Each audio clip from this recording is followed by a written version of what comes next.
Fun. That was so quick. I know. It's never long enough. It's never long enough. But we really want to get started with our program. So I'm so happy we were able to have that little networking breakout. Feel free to continue the conversation, reach out to your groups, say hello, exchange contact information. But next up, I want to introduce our moderator for today. I'm sure you all know her, but if you don't know her, her name is Claudia Folsman, and she's the co-founder and COO of Iron Construction. And Iron Construction is a leading commercial construction firm that specializes in life sciences, high-tech office, manufacturing, and more. She's done pretty much almost every job in construction management, but decided to start Iron Construction in 2001. And she wanted to create a unique kind of client-centered construction company. She's a huge part of CREWSV Silicon Valley, huge. She served as our 2013 president and has won numerous industry awards. She's also heavily involved with local philanthropy and has raised thousands of dollars for causes including veterans groups and the less fortunate. And I am so fortunate to know Claudia on a business level, personal level. She's an amazing supporter of women in business, and we've been able to have crew connections together, work together. So she's just an amazing person. So thank you, Claudia, for being involved. And I can embarrass you. Who are you talking about? Embarrass you for a minute. Oh, and a dog lover. She loves dogs. So, but anyways, without further ado, welcome Claudia Folsman, our moderator for today. Thank you. Hi, everyone.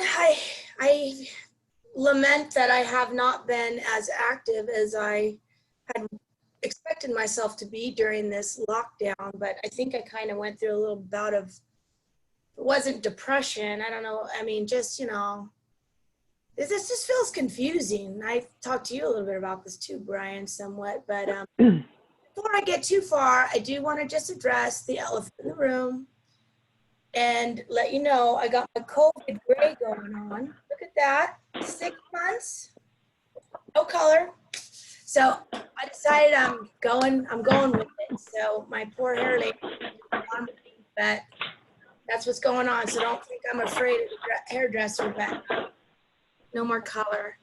So thank you very much.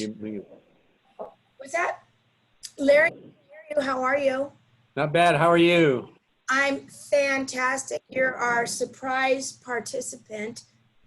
He knows you're going to be helping me out in a little bit until now. Is Eddie on? I don't see Eddie. He should be joining any second, and I've Claudia's just sent him another note. I think he'll be here in just a sec. Fantastic. So I can fill up time though, as everybody who knows me knows that.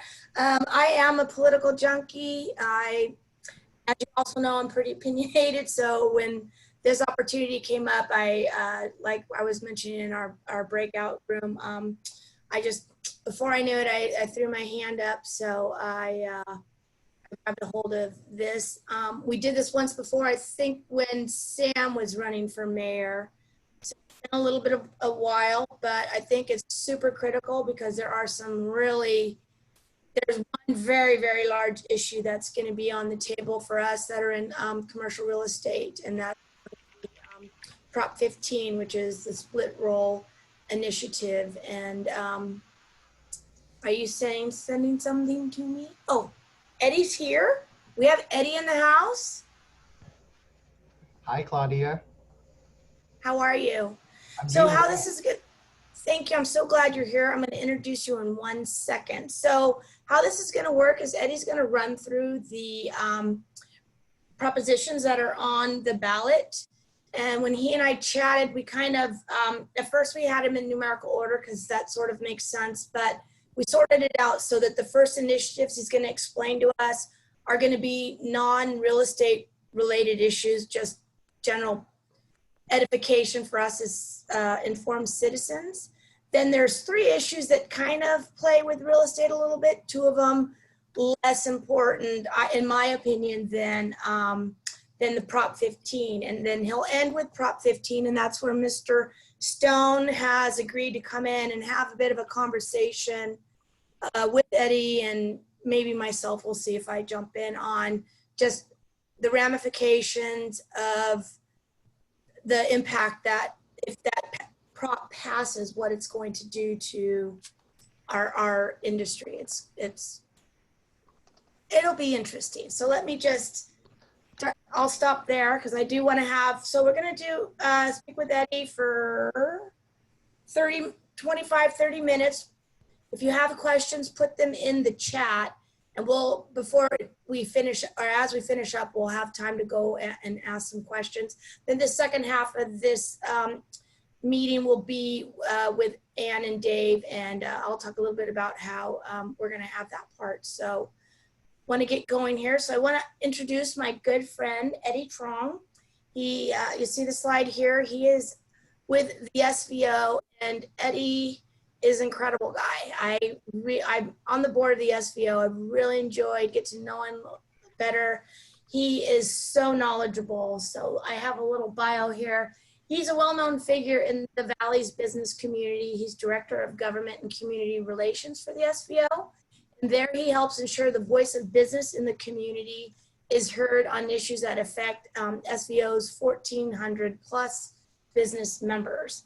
Eddie also oversees the SVO's Political Action Committee and its workforce development initiative. And that is a fabulous initiative. Just a little plug, I mean, to give you free interns, really helping our kids coming out of high school gain some business skills that I take interns all the time. And Eddie is a graduate of Evergreen Valley High and UC Davis. So Eddie's got a slide deck that he's going to share with us.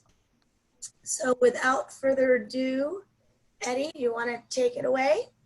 Thank you, Claudia. First of all, I just want to thank you for inviting me, and thank you for the CREW organization for having me speak. It's a real privilege to be here to talk about a topic that I'm so passionate about. And now I promise that I'll wrap up I know Claudia said 25-30 minutes, but I'll wrap it up much faster than that because I want to leave time for Mr. Stone, our county assessor, to talk with me about Prop 15, because I would imagine that that's perhaps the biggest issue that you'd be interested in. I want to make sure that Mr. Stone has enough time to share his points of view as well. But before I jump into the presentation, I would love to just tell you just a personal story about elections and ballot measures for a moment, if you would humor me. You know, if my career, just like Mr. Stone, we're political operatives. It's our professionals. It's our lifeblood to do this, right? But for the vast majority of citizens who are just going about their everyday lives, voting and their civic engagement is something they do maybe twice every 2 years. And I want to tell a story about my little brother, who I love the bits and pieces, but he's a classic example of your average, you know, every so often I'll see what's on the ballot. He cares about his community. He cares deeply about what's going on, but he doesn't have time to always track the latest ballot measures that's happening. And then come November of an election year, he'll get a stack of 100 pages, and he suddenly has, for just a few weeks, has to decide on some of the biggest public policy issues and have profound consequences within the election cycle. And many voters like my brother look at that and they just throw their hands up and just say, I can't do this, you know? And this is the reason why we don't have civic engagement. This is why voter turnout is so low, because we as an American society, we have somehow stopped talking about issues at the dinner table. And we have stopped talking about political discourse in a respectful but kind way. And it's become so polarizing that we can't talk about these issues anymore.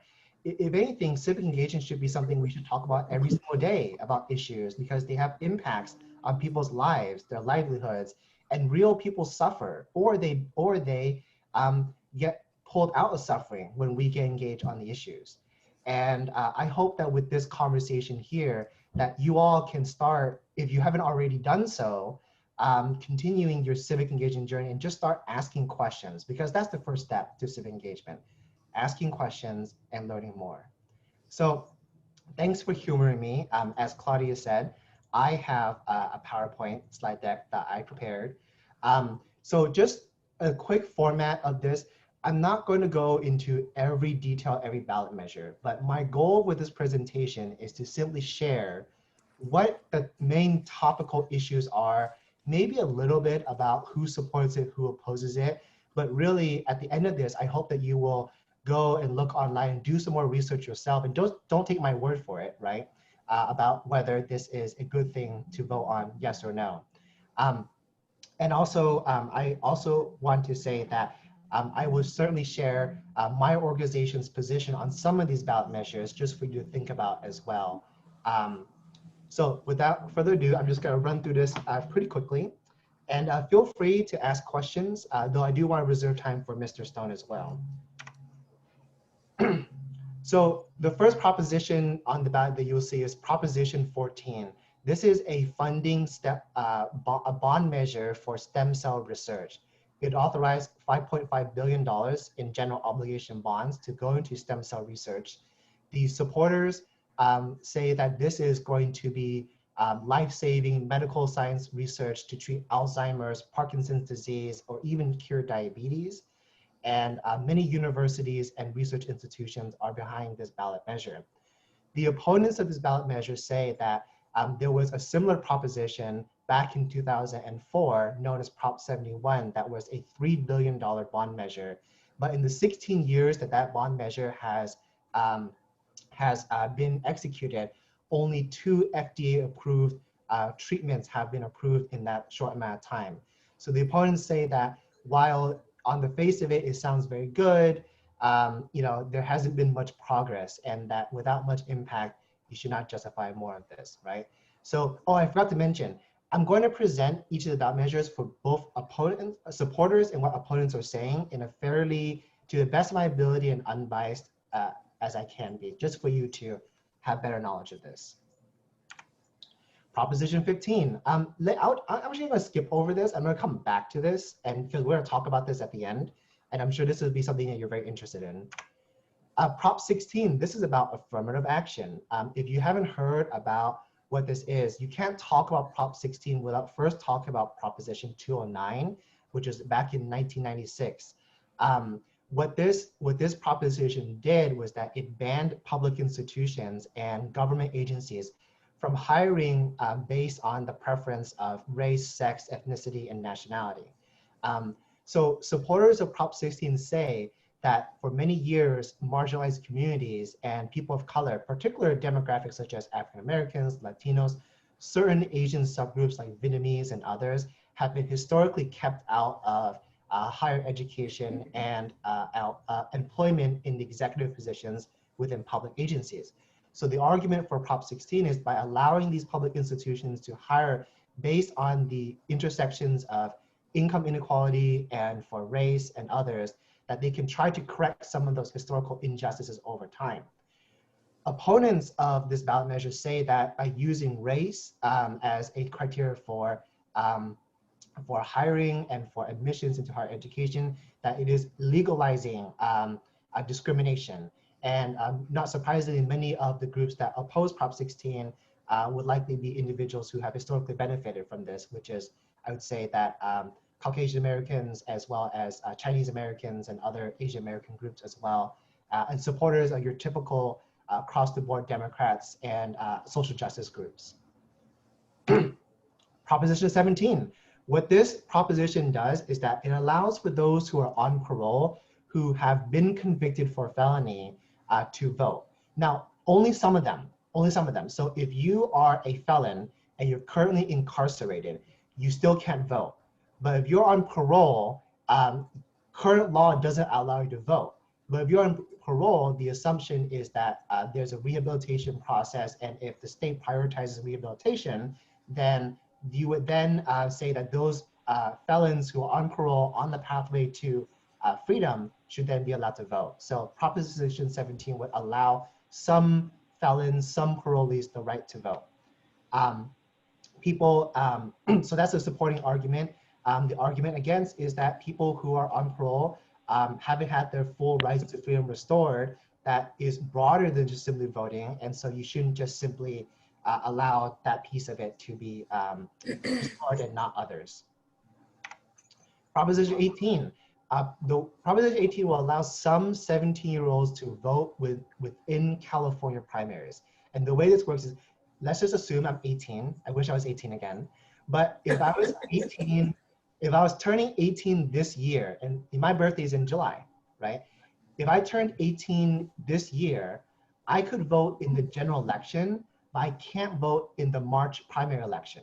So there's a weird, awkward gap there. And so the supporters of this ballot measure say that if you could vote in the general election, you should be able to vote in the March primary. So it doesn't allow every 17-year-old to be able to vote in elections. It just says that if your birthday falls within that gap in between a primary and in between a general election, you should be able to fully participate within the democratic process.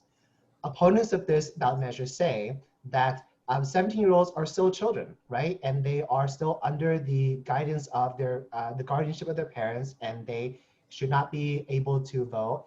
And that the last time we had lowered the voting age was from 21 to 18. And the argument was much more compelling because at the time, 18-year-olds were being sent to war and being told that they could die for their country, but they couldn't participate within our democracy. So the opponents are saying that there are two different circumstances and one is more compelling versus the other. You decide which one is more important, or what is your values there. Proposition 19. Proposition 19 allows you to transfer property tax bases from your existing home into a newer home. The argument here is that for those seniors that want to downsize into a smaller home that may be more expensive in terms of their property values, they shouldn't be penalized for wanting to downsize, and they could then transfer their property tax assessment into the newer home, and they wouldn't be taxed out of their home. This is linked to Prop 13 in a sense, because it allows people to keep their low property taxes and transfer them into a new home. What Proposition 19 would do is that for those homeowners who are age 55 and older, or for those who have lost their homes in a natural disaster, they could then transfer their low property tax base 3 times. And then the funds that were generated from this proposition right over here would then go into a fire response fund. Opponents, like for example, the Mercury News, say that this will allow wealthy homeowners to continue reaping the benefits of Prop 13, and that revenue from property taxes shouldn't be automatically earmarked for a specific purpose, and it should be allowed to be spent at the local government or the state's discretion.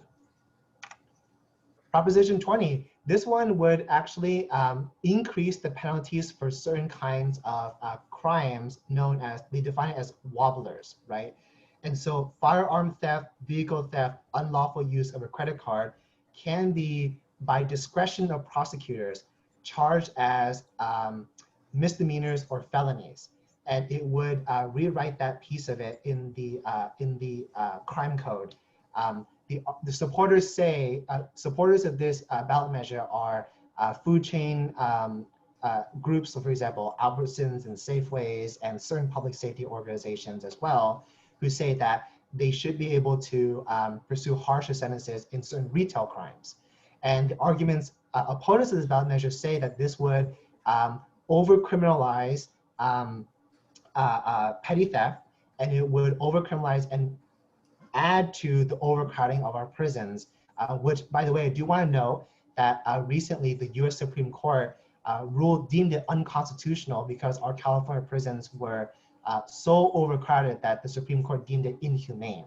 So 2 sides of arguments there to decide whether that is, and again, it's your choice whether to vote yes or no on this. Proposition 21, rent control. You can't talk about Prop 21 without first talking about an earlier prop that happened 2 years ago, which is Prop 10. Prop 10, that's right, which is a similar rent control measure.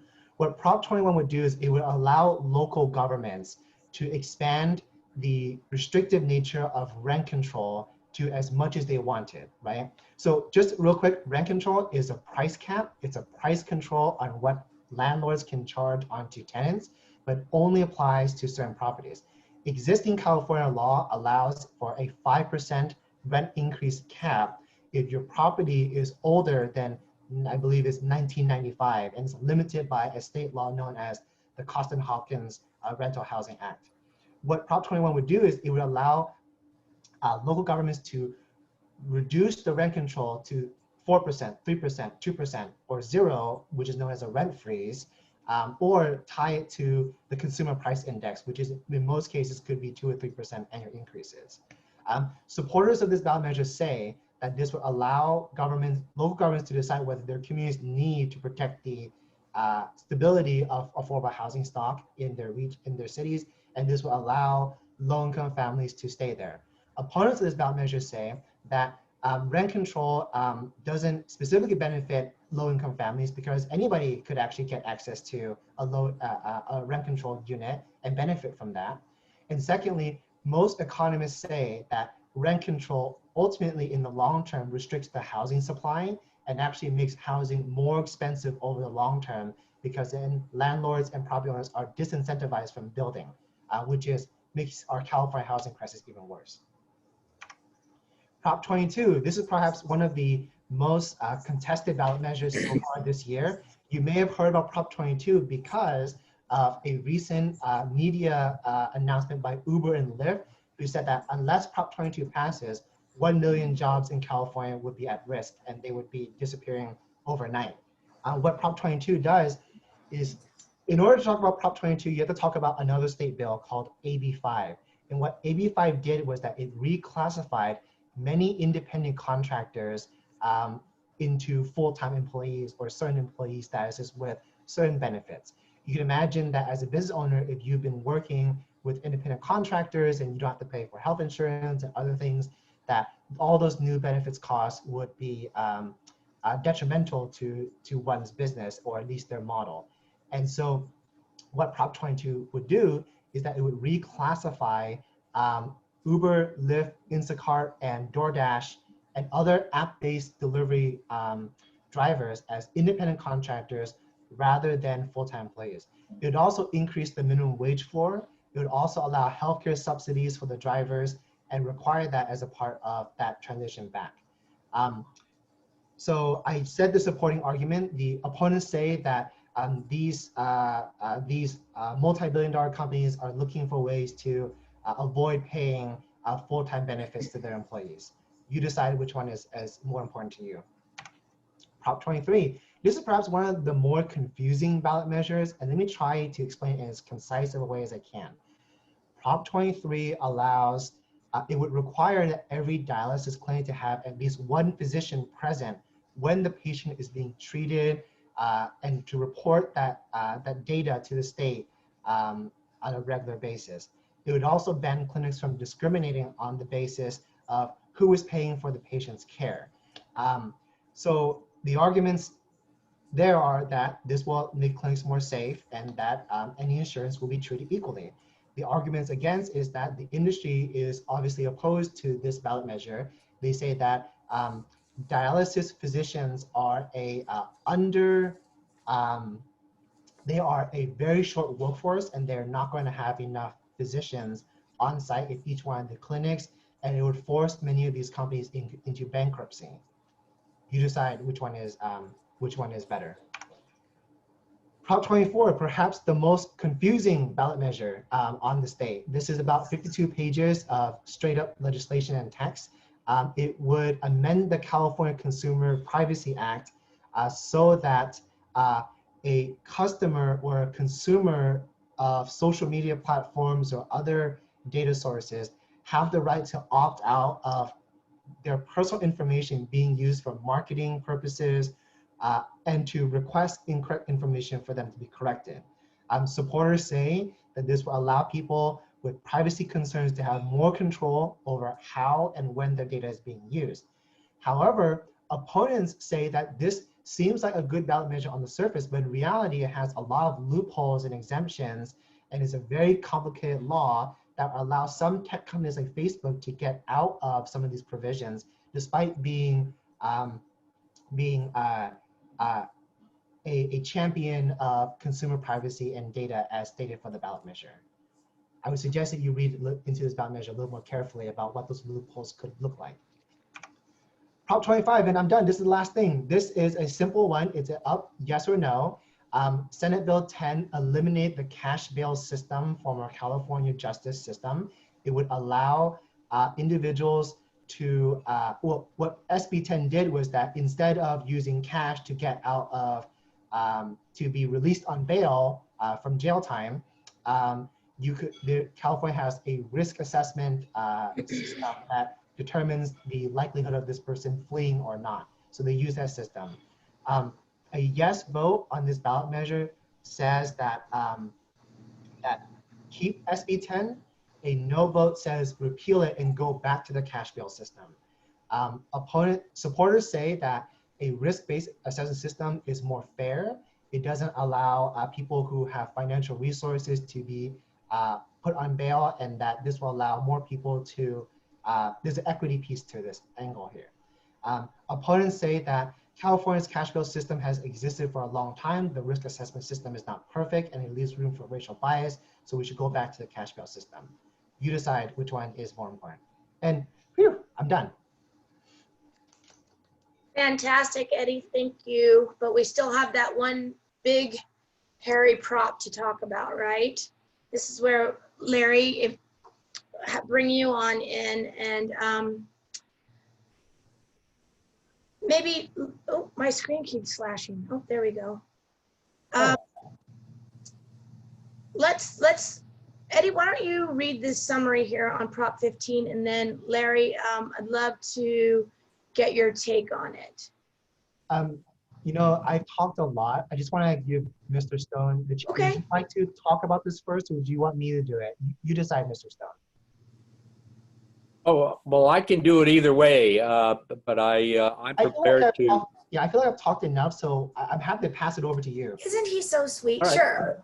Okay, Larry, do we need to give you a big boo first, or? Of course, you put me in my comfort zone. So, All right.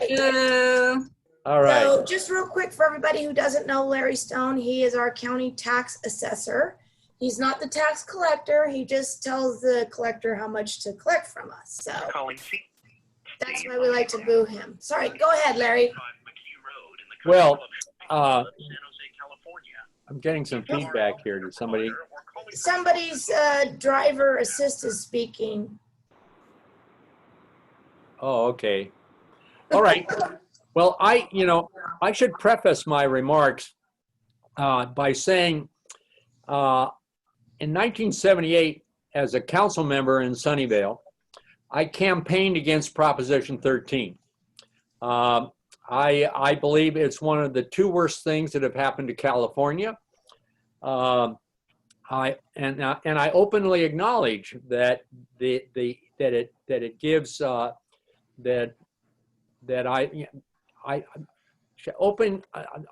I openly acknowledge that Prop 13 provides inequities which allows commercial industrial property owners not to pay their fair share.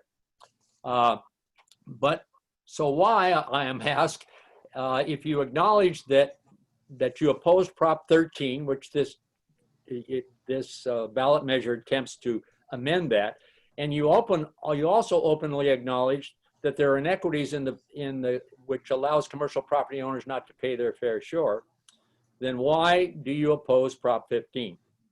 Well, my job as the assessor is to let 1.9 million constituents know that I believe Prop 15 is seriously flawed and would create chaos for assessors, taxpayers, and the California property tax system. The problem is not with the intent to raise more revenue for schools and local government and eliminate the inequities of Prop 13. I support that.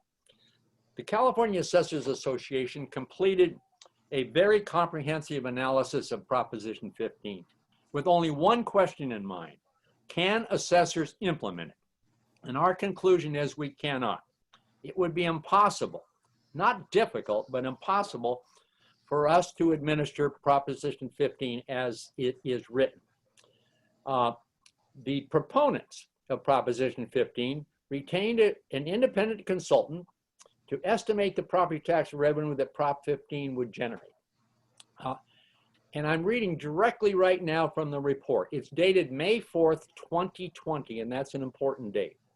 And it says, quote, the estimate for new revenues for 2021-22 is $11.4 billion. Now that is a complete fabrication. Proponents will tell you that's the report from a previous split roll ballot measure. The proponents are promising $11.4 billion in 2021-22, but they're telling assessors, well, you really don't have to do that. You really only have to make your first reassessment, the very first reassessment in 21-22. Well, even the Legislative Analyst's Office says that it will be phased in over about a 5-year period, concluding in 2025-26, not 2021-22. We did a poll as well and had a much different analysis. A recent survey conducted by I think it's the Pobrisky Research, an independent campaign organization, indicated that it had very little chance of passing. Now, I've seen a couple polls since that time that shows a wider margin. One has 51% yes, 40% no. But nevertheless, if you're not in the 55 to 60% on a ballot measure that involves taxes where people can vote no, then I don't think it has much of a chance of passing at all. At any rate, the single biggest problem with Prop 15 and why it will fail, the very single biggest problem, is the proponents' claims that it exempts small businesses, excludes them from reassessment. It does not. Most small businesses don't own property. They lease it and they pay their property taxes as a percentage of their rent. It's called the triple net rent. So most small businesses, because they don't own property, that's why they're small, would not be excluded. And so what would this do? It would crush, literally, independent restaurants, cleaners, hair and nail salons, gift stores, grocery stores, small accountants, nonprofits. Many nonprofits lease space from for-profit owners, landlords. And it would increase their taxes 8, 9, and 10 times, depending upon how long the owner of the property owned. That's not 8, 10, or 9%. That's 8, 9, or 10 times. So what this proposition does is tries to change 42 years of inequities built up over 42 years with one ballot measure at one time. It can't be done fairly. So Larry, can I ask you a question real quick? Sorry to interrupt. Yeah. So I get what you're saying as far as being able to implement all the new appraisals. But some people aren't buying that as a quote unquote good reason not to tax properties or even collect revenue statewide. So how do we, I mean, I get it, but I feel like I'll get to all those things in a minute. Okay. Exactly, precisely why. I guess our little clock here, so. Okay, well, you tell me how much time I've got, and I'll try to. All right. I would have to double my appraisal staff. That means 50 new senior appraisers, because you'd have to be a senior appraiser in order to be able to assess and appraise shopping centers and office buildings and industrial properties. I have 5 vacant positions of senior appraisers that have been vacant for probably 4 years. And I got 3 more coming up by the end of the year because people are going to leave. The senior appraiser skill set doesn't exist in the industry. Well, so can't we hire those people though, Larry? It takes 5 years. Okay. It takes 5 years to take an entry-level appraiser with a college degree and put them with the training and experience that they would have in order to do that job and reassess and appraise office buildings and shopping centers. The ballot measure gives me 18 months. So the skill set doesn't exist. So when I say impossible to do, I spoke to a school board recently and I said, if I told you that you would have to double your classroom teachers with experienced teachers in 18 months, could you do it? And they said no. Well, the same thing exists. I got it. Assessment appeals would skyrocket. Last year in Santa Clara County, we got 21 commercial appeals. During the Great Recession, and that's about normal. During the Great Recession, 2009, we got 12,000 appeals. 10,500 the next year, 9,500 the next year. We project conservatively, we get 25,000 assessment appeals in the very first year. Why? Because anybody who owned property for, pick a year, before 2008, 2009, every one of those commercial properties would file an appeal. Why How many not? commercial properties are there in the county of Santa Clara, roughly? About 50,000. Wow, okay. But anybody who owned property or paid taxes on a very low base would file an appeal. Yeah, There's no possible way, impossible again, that word, it's impossible for assessors to handle 25,000 appeals. So what Okay. would we do? As we did during the Great Recession, we transferred our appraisal resources from enrolling new construction and changes of ownership, which is where the real money is for schools and local government. We transfer them over to defend 12,000 appeals. And so you can see, I mean, it's counterproductive. We'd be giving up enrolling revenue that comes in today to defend assessment appeals.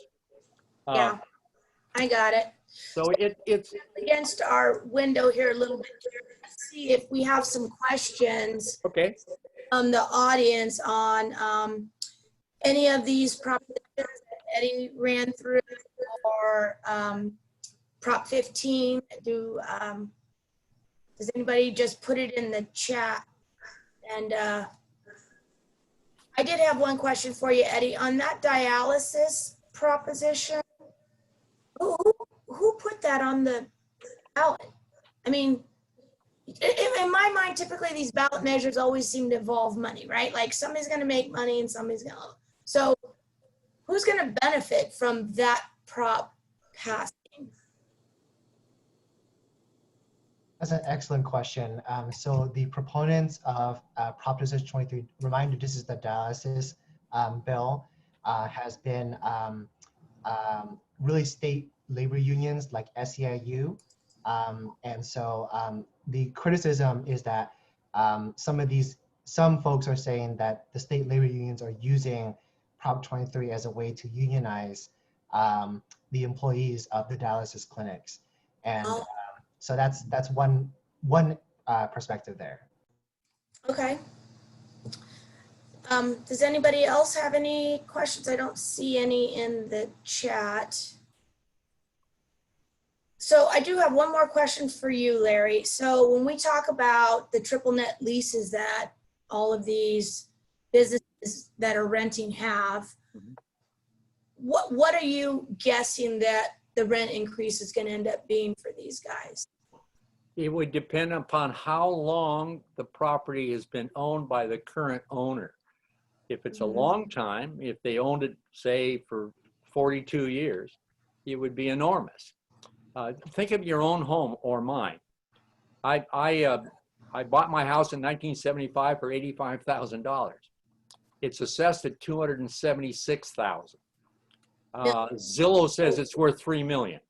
Okay, so that kind of expansion happens with property because I've owned my property for a long time. So when I say for some people, their property tax would go up double digit, it's true. Companies, commercial companies that have not been around that long, it wouldn't affect Google, it wouldn't affect Apple, it wouldn't affect these companies who own property, but they're paying a much higher property tax because they haven't owned it that long. Right. Intel, Hewlett-Packard, Disneyland, things like that would have huge increases, which, I mean, really, who cares, right? But I do care about that hair salon, that small restaurant, who Yeah. would be, I mean, right now, this is the worst time with a COVID financial crisis, economic crisis that we have. This is not the time to be increasing small business property taxes by that degree. Yeah, no, I gotcha. And then I have a somewhat recent example. I was able to buy the house next door to me. Their property taxes were $500 a year, and it's $12,000 a year now. So that's just a small little house. So when we're talking huge buildings, yeah, it could be huge. So Well, I Larry, remember really- talking about that with you. I just want Yeah. to say one last thing, if I can conclude. I'm Sure. asked, if you don't like Proposition 15, is there an alternative? And there is. Something called a split rate rather than a split roll. Just change the tax rate on all commercial properties to from 1% to 1.2, 1.5, whatever you think it is. That could be done overnight. It would produce immediate revenue, not over 5 years. And I don't understand why that's not gotten more traction. Now, people say, well, a split rate is not on the ballot. But if this goes down, and I think it will, unfortunately, because I really think that reform is needed, then I hope you all join me and others and propose a split rate, which would gradually increase the property taxes over time, and not just trying to make it fair, if you will, on an overnight thing that would crush so many businesses. No, that's great. Well, that's a perfect segue, Larry. We'll be asking that very question to our next two guests. But before we move on, I really, really want to thank Eddie for fantastic slide deck. I'm glad I have a copy because now I can use it when I'm going through my voter guide when and if it ever gets here. So hopefully we get that soon. So Eddie, really thanks a lot. Appreciate it. We didn't have a chance really to hit on what props the SVO was supporting, but maybe we can include that with some notes to people later. But thank you very much. And Larry, as always, I love to be able to give you a little tiny boo, but a booyah. I always say, I always look and make sure they're smiling after I talk, or then I know I'm in trouble. And I always love to see people's faces who don't know why we're booing you, and they're just like, It's fascinating. I love it. thank you. You bet. Well, that was a very, I mean, I'm a junkie, like, I'm not nearly as smart as Eddie, but I could talk to Eddie all day long.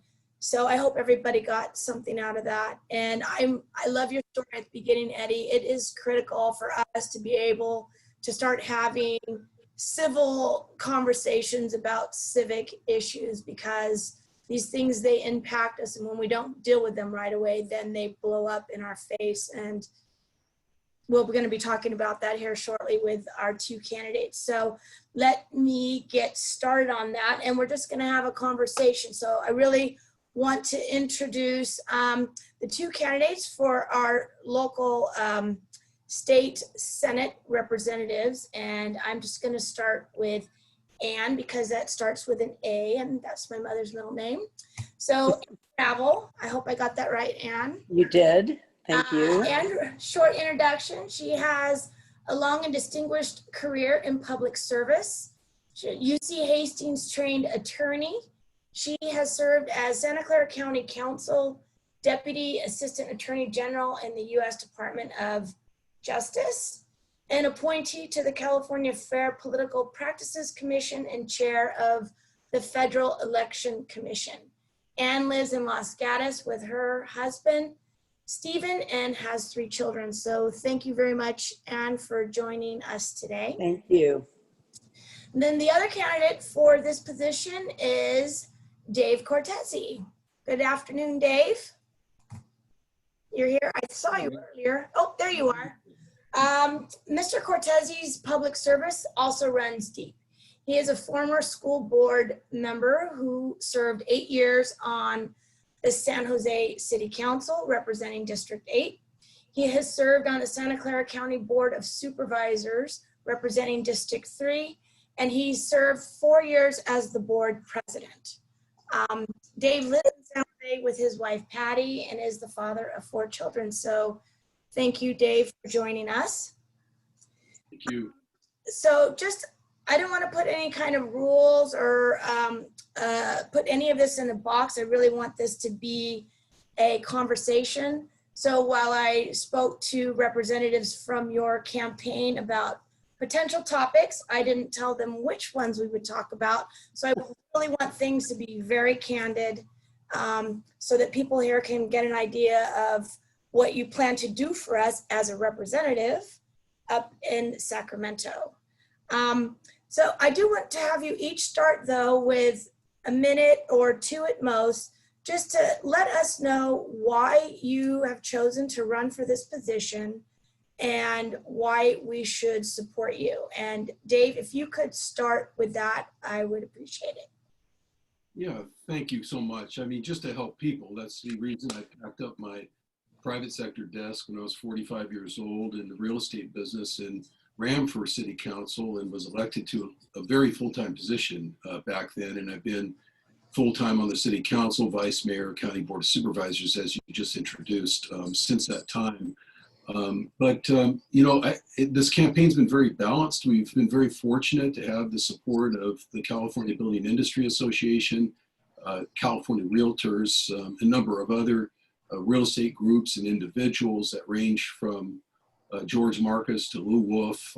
And a lot of it, I think, has to do with the fact that I came into politics and public service with this background as a banker and then as a real estate executive over a number of years. And I think it gives me the ability to understand and have a balanced approach to representing rank and file constituents versus representing industry and those that are creating jobs in this community. So I look forward to answering your questions. Thank you.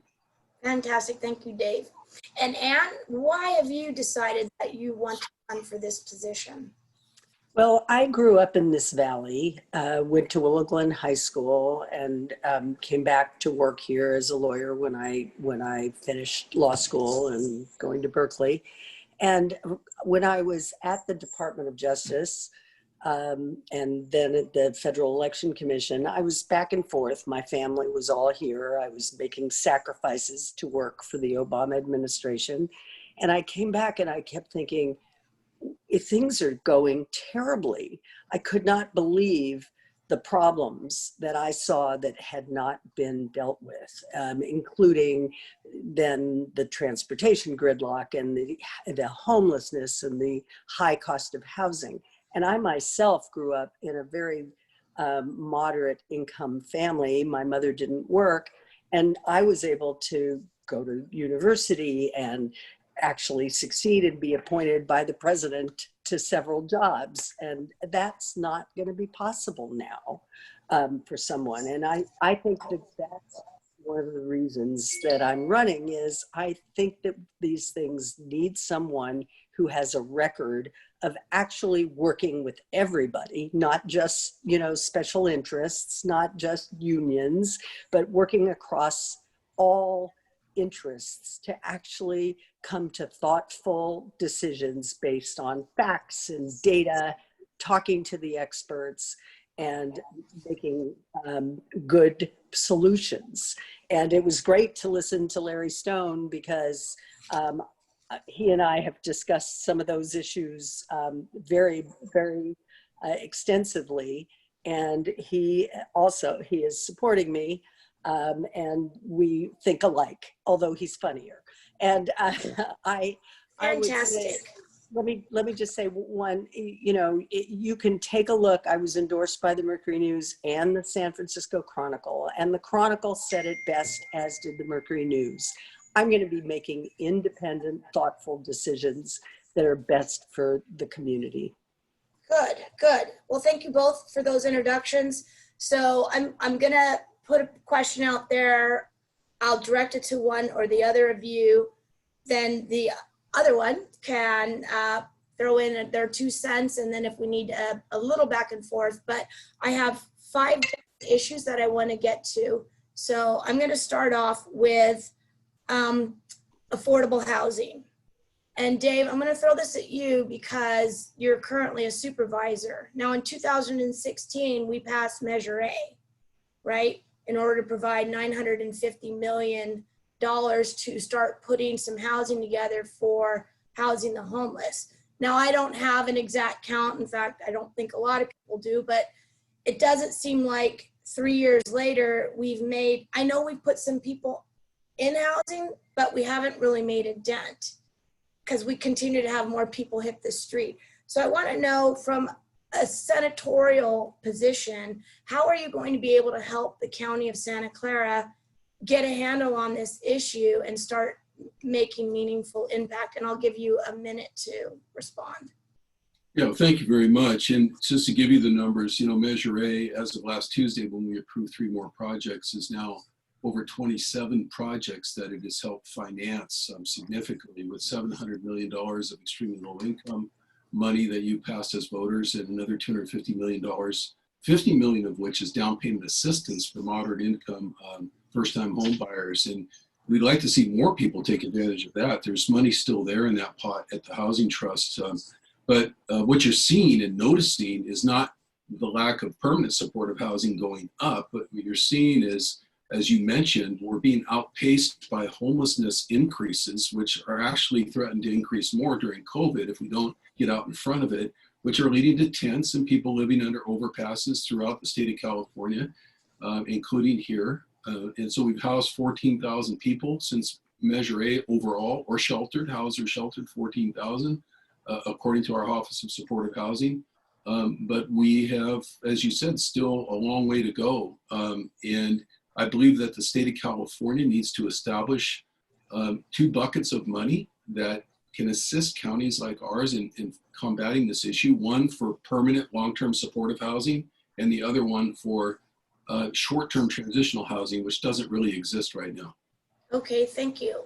And as our state senator, how would you approach this affordable housing situation, since we're not getting any traction? No, we haven't gotten any traction, and all the bills that have been supported by others did not have anything to do with affordable housing. And I would insist on that as part of any kind of package that we do. And frankly, I think there's a lot of ways that we can find to both streamline building if we need to build, although frankly, this issue of homelessness is so urgent, both for the community as well as for the people who are homeless.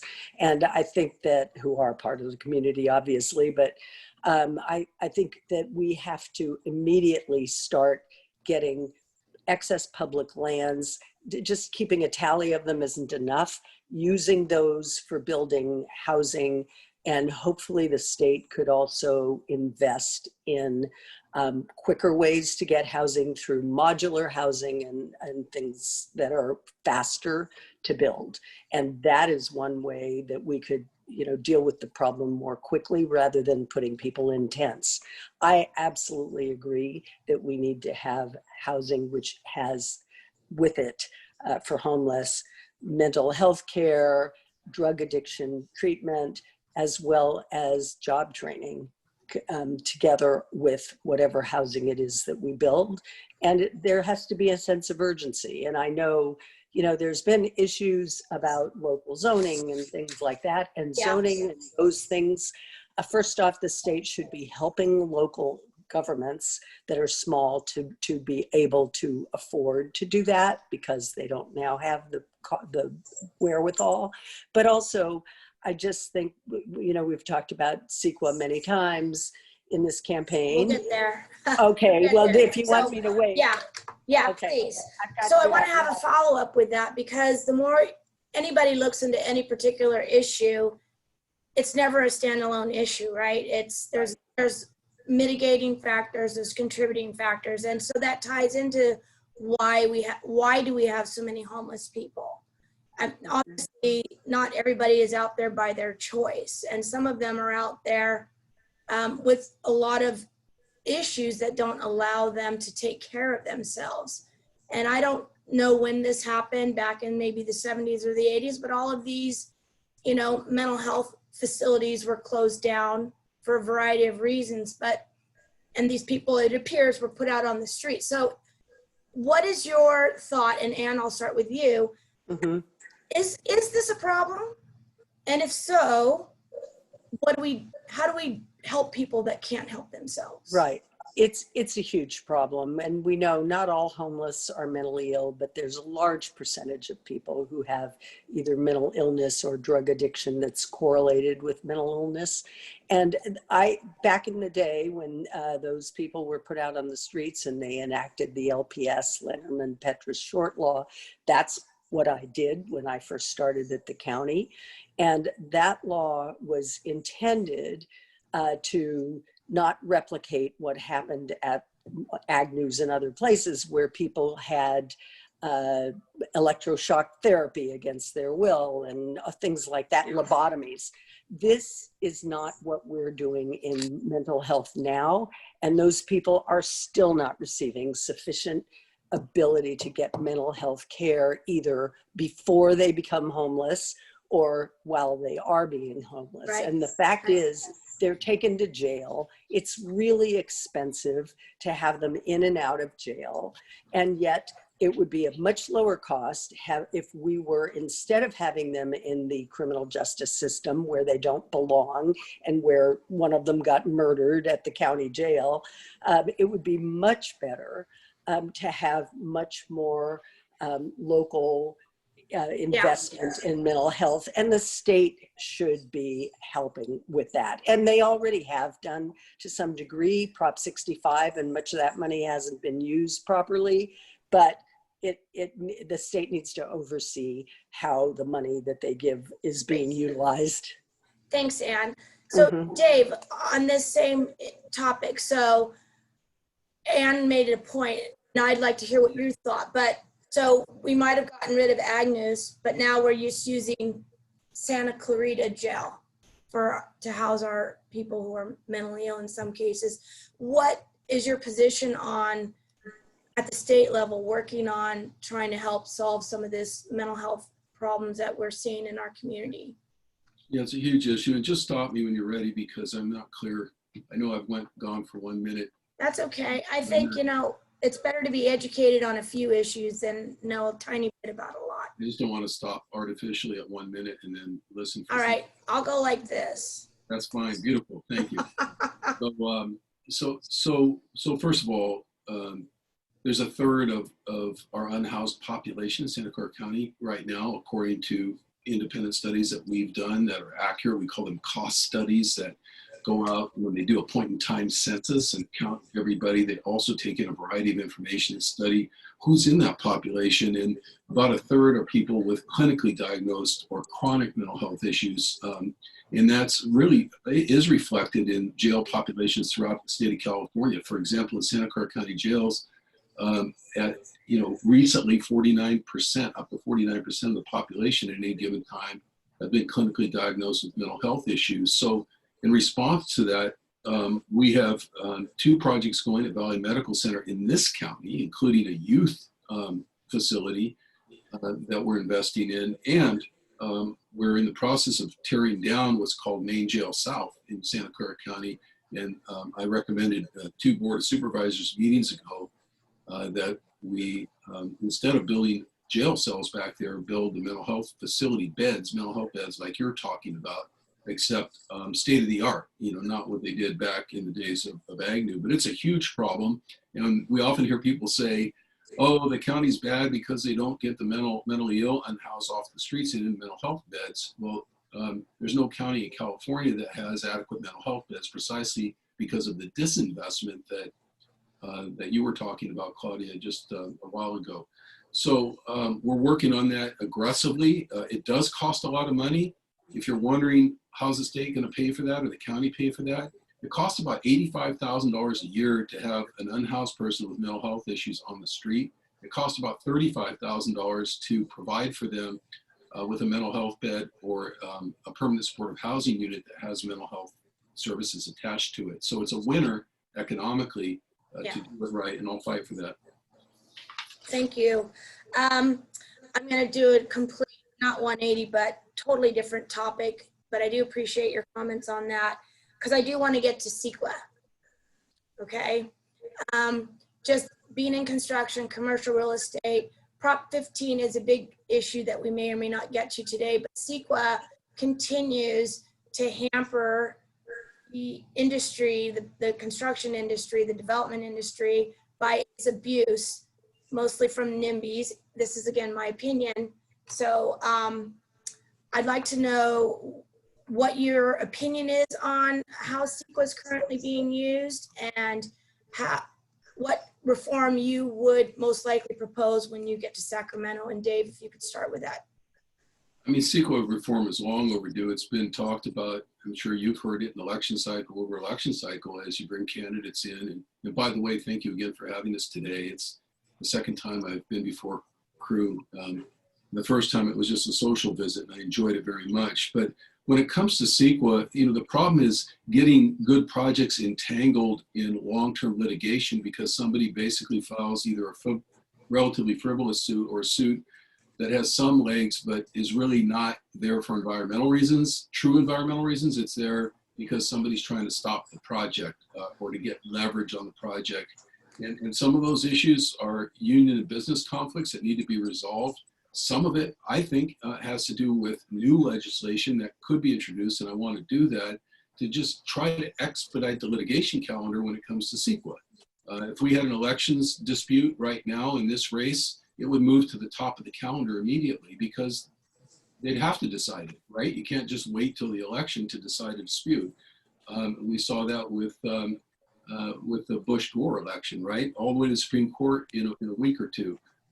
We can do that in California when it comes to CEQA. It would also help understand which cases really have merit and shouldn't be either summarily dismissed or move forward. So, you know, we do need environmental protections. We don't want to lose them, but you know, we need to continue to streamline the process.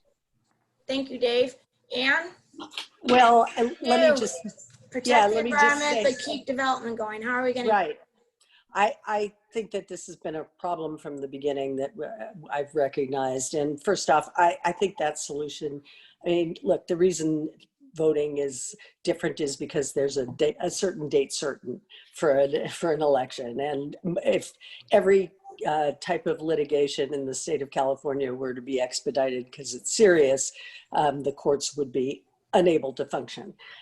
I have a really good solution to this, which is it's kind of like how when you are filing an EEOC complaint, that is for equal opportunity or discrimination, when you, in order to be able to file lawsuits, you have a state agency or a federal agency that gives you a right to sue. And that agency's purpose is to assure that the law is actually followed for its purposes like CEQA for environmental reasons, but that it is not held up because of YIMBYs or whoever it is, as you said, for whatever reason they want, that has nothing to do with environmental purposes. And so this state agency, that would be their purpose, and they would determine whether or not it's a valid lawsuit. And if they decide it is not, then there couldn't be any further litigation and the development would have to go forward.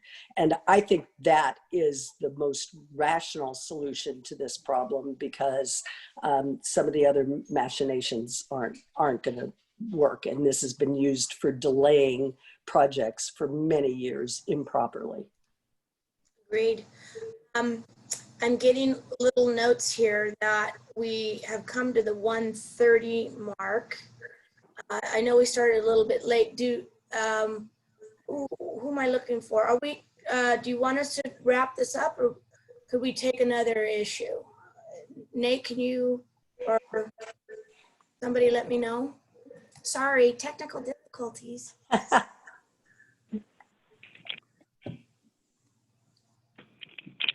Hello? Yes. Hello? Yes. Why don't we go another 5 minutes? Do you think we can do that? I'm good with that. Okay, Do cool. you, Ann and Dave, have 5 more minutes for us? Yeah, I have a Yes, absolutely. Okay, I have a I've got comment. one more issue. I'm gonna really put my finger up when we're at the 1 minute mark, and then because I want to give you a minute to make a pitch. So the next issue that I want to talk about is COVID-19. All right, I was just on a call this morning with the SVO board. We had Jeff Smith in, and this is again my personal opinion, absolutely no solutions for small businesses reopening. And or solutions for restaurants. And I know this is more of a county issue than not, but you know, we've got to get some businesses going here. And so I want to know what either one of you can do to start addressing how the county is not in lockstep with the state and the other counties surrounding us when it comes to COVID-19 compliance. Obviously, Dave, I'll let you go, and then Ann, we'll come back to you. Yeah, I've worked very hard over the last several months. Not only at the beginning in March, but every month since, and to work with businesses, even nonprofits, even theaters recently to help them get open.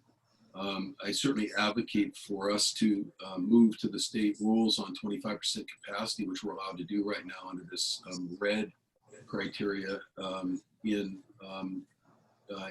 restaurants, and I'd also like to see that in faith institutions. And we've been advocating and working with those groups and getting them on Zoom calls and helping people to make their pitch to the public health officials and the attorneys to urge them to write rules if they need to that are protective, that allow those businesses to open. This can't last long to keep people outside. I understand the public health official wants to take advantage of outdoor air for as long as possible because it's so less risky. But it's such a killer also from an economic standpoint and just a business survival standpoint, especially in the restaurant industry. I used to be a restaurant owner. I know exactly what that's like and how precious every day is. So we're working on it. I hope Sarah Cody, who under the emergency declaration has the right to make that call here in the county until we lift the emergency order, that she moves to equality or alignment with the state rules as soon as possible. Thank you, Dave. Ann, what's your thought on this situation? Yeah, I actually think that the county has been extremely inconsistent with the neighboring counties, inconsistent with the state rules. And I've read the emergency order that the health officer has the ability to make emergency orders relating to health. But when you see businesses that are treated differently, as we have seen often in this county, where the same health danger for one is requiring them to shut down, and it's allowing someone else, some other group like restaurants, to serve outside, but they didn't allow people who were doing people's hair in back of their heads and not even facing them to do it outside. So all of those inconsistencies, I think, have led, one, to lack of trust, two, to people being angry because they're losing their jobs, they're losing their livelihoods, and that's what is needed in order to have good government. And that's something that's really important to me. And I am dismayed that the county, and this is a political decision, the county could have, the Board of Supervisors could have made those decisions. It's not just Sarah Cody's decision. Thank you, Ann. Thank you, Dave. So I really want to thank you both for making time for us today. I'd like to give you each, 30 seconds, 45 seconds to give us your final pitch and let us know what's going to be the first thing if you are entrusted by the public to be our representative. What is that first thing you're going to do when you get to Sacramento? Let's see, I forgot who went first last time, but Ann, how about you start? Well, I think the first thing that I would do when I get to Sacramento is to oversee the state budget and to look at whether the expenses, the money that's being spent there is actually still needed, and whether or not that is being used properly, because I believe that there are many ways, if there were oversight by the state legislature, which there is not, that we could find money that could help small businesses stay afloat and do the things that are really urgent with regard to healthcare. And so that would be my first priority. And I would say, you know, it would be important for you, because you had Larry Stone's discussion, to talk about Prop 15, because Prop 15, I oppose it.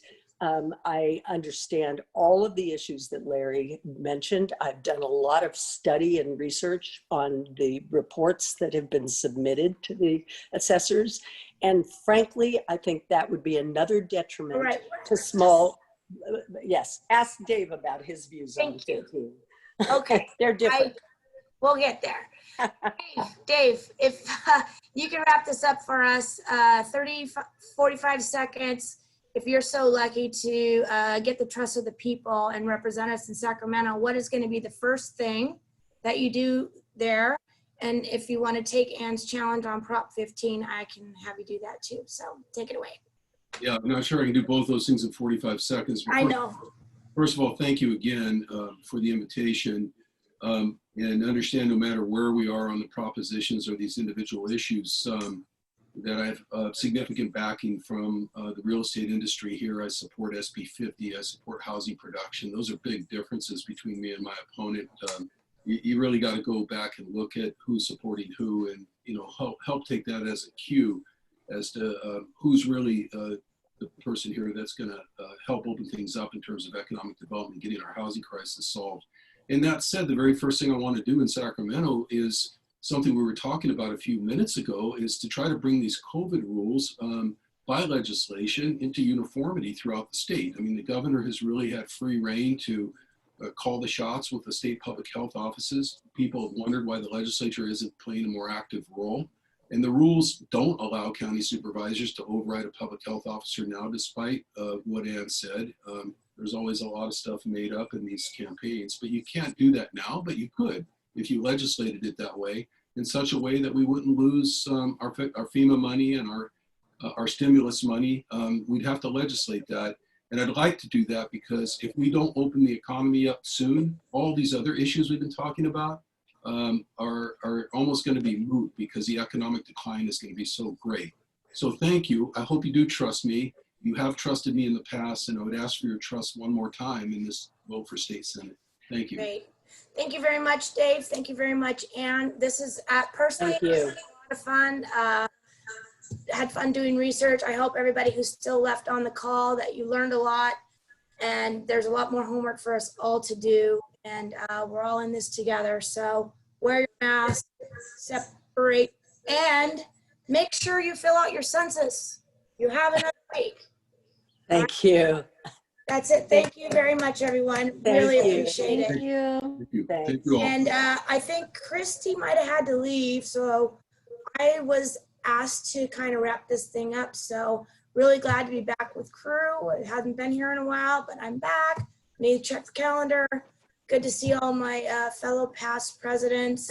And thanks for trusting me with pulling this thing together. It was a lot of fun. And we'll talk soon. Thank Thanks, you very Claudia. much. Great job. everybody. Thank you. Thank you.